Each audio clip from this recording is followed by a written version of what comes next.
I don't think a beautiful baby girl that's 11 years old needs to have 30 dolls. I think they can have 3 dolls or 4 dolls because what we were doing with China was just unbelievable. We had a trade deficit of hundreds of billions of dollars with China. When you say they could have $3 instead of $30, are you saying Americans could see empty store shelves? No, I'm not saying that. I'm just saying they don't need to have $30. They can have 3. They don't need to have 250 pencils. They can have 5.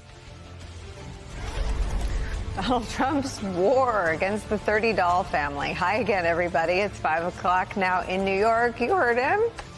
It's what's expected of us these days. What we can do for our country as red-blooded American families in this new Trump era of austerity.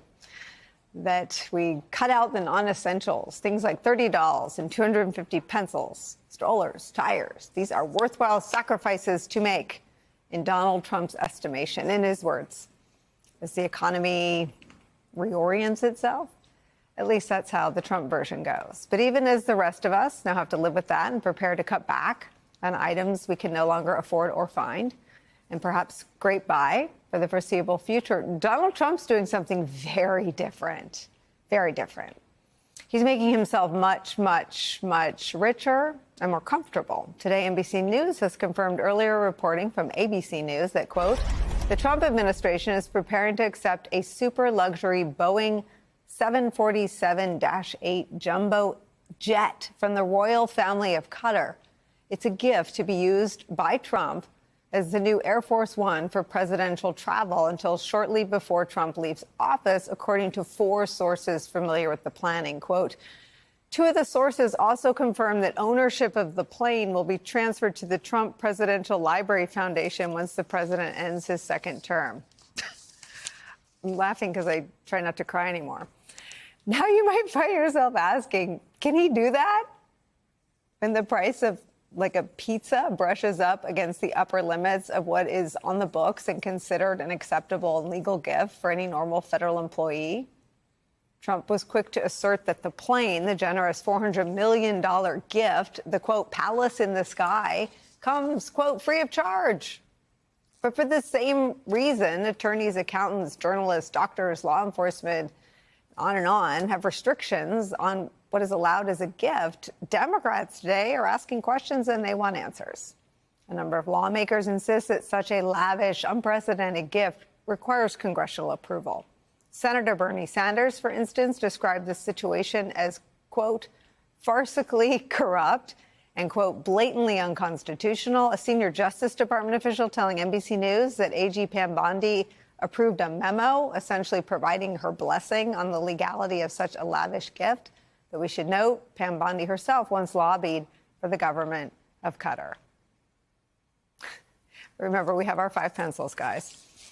So much for buying American. It's where we start the hour with some of our favorite reporters and friends. New York Times Justice Department reporter Glenn Thrush is here with me at the table. Voting rights attorney, founder of Democracy Docket, Mark Elias is here.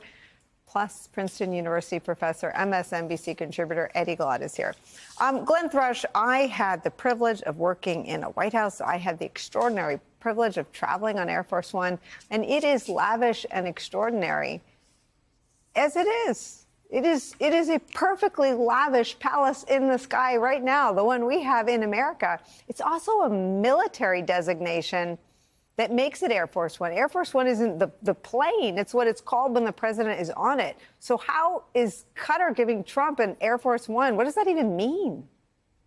Well, first, having flown on Air Force One quite a number of times myself, I would say I wouldn't describe it as a palace in the sky. I would describe it more like HUD headquarters in the sky.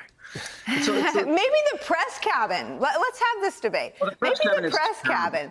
But where the president sits is an extraordinary way to travel. Oh no, it's completely amazing, and there's the other thing about it is it's in the security provisions required on this plane are immense. They're not necessarily made public.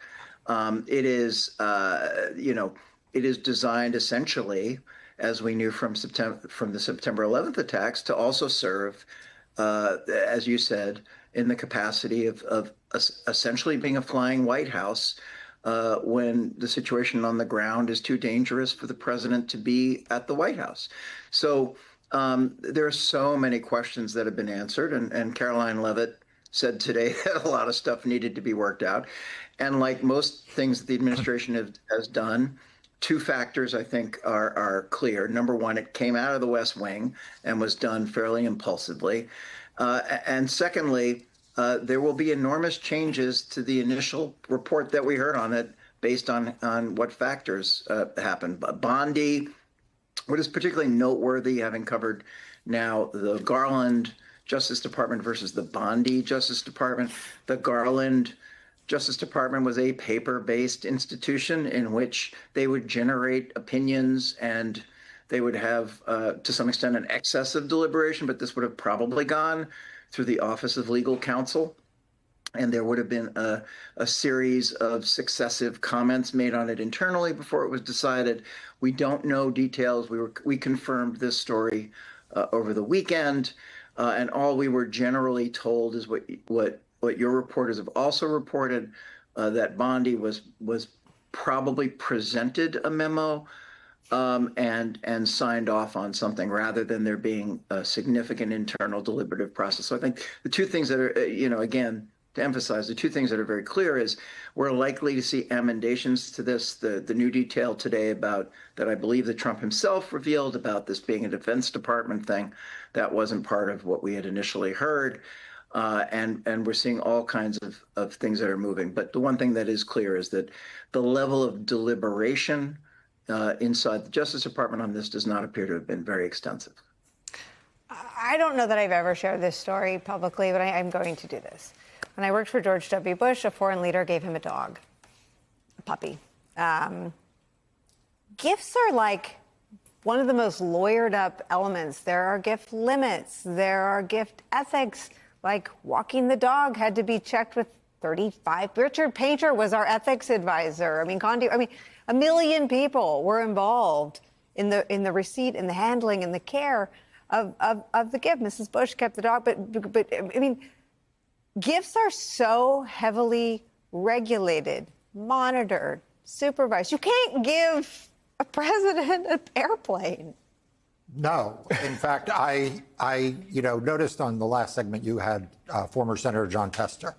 I've known Senator Tester since he came to the U.S. Senate. I actually knew him briefly before he came to the U.S. Senate. I couldn't buy him dinner when he was in the U.S. Senate. Okay? I couldn't buy him a gift of anything beyond something nominal when he was in the U.S. Senate. This is not just in violation of the principles of the gift rules. This just puts those principles off by the side.